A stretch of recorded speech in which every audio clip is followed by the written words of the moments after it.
China's playing no games. Look, China's the future. They know they're the future.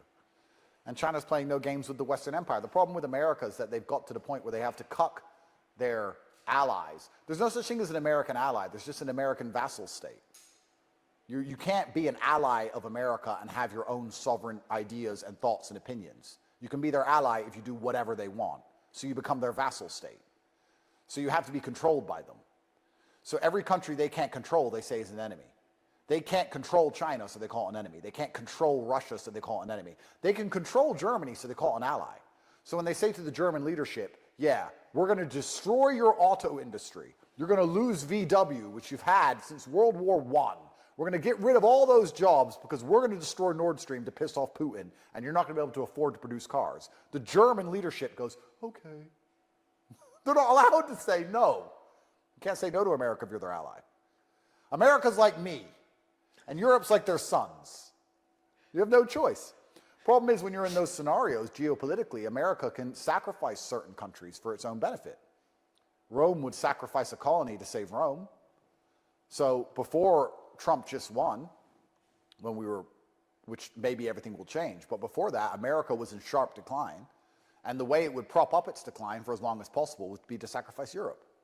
That's what it would do. It would blow up Nord Stream and say, you can get your energy from us, and they'd make Europe buy it from them instead of getting it from Russia to support them. So they'd destroy their allies to save themselves. That's how the world's always been. You can look at a mafia gang. You can look at a gang or an organization. You'll let your allies die in an ambush before you let your core team die in an ambush. That's how things work. So the only countries that America don't like are the countries that refuse to be completely controlled by them. You can't be an American ally. You have to be America's bitch. That's the problem. And Russia refuses. That's why we're so Russia-phobic. What's Russia really done to us? Russia could have been an ally. Look, I'm not saying I agree with everything you've said, but I agree with a lot of it. And Russia, we had the opportunity, the West had the opportunity to have Russia part of NATO.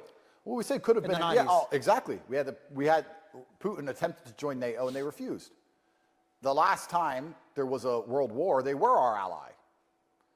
So, you know, we have this huge Russia-phobic, since the fall of the Soviet Union, since communism's collapsed, what do we hate them so much for? Some of these fucking decisions made just make no sense. They make no sense. Like you had your number one enemy, you know the old saying, keep your friends close and your enemies closer. You had the opportunity to make Russia extremely close. They wanted to innovate. They wanted to be part of NATO.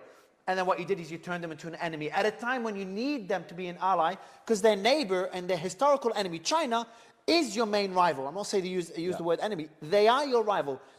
Trump's new pick for Secretary of Defense, he's cognizant of that. He's very critical of China. I won't say too critical. I'm not sure about his stances, nuanced stances. But he understands that the US has wasted their resources in the Middle East and in Russia. And that gave China the opportunity, and I'm a big fan of democracy. China's not a democracy.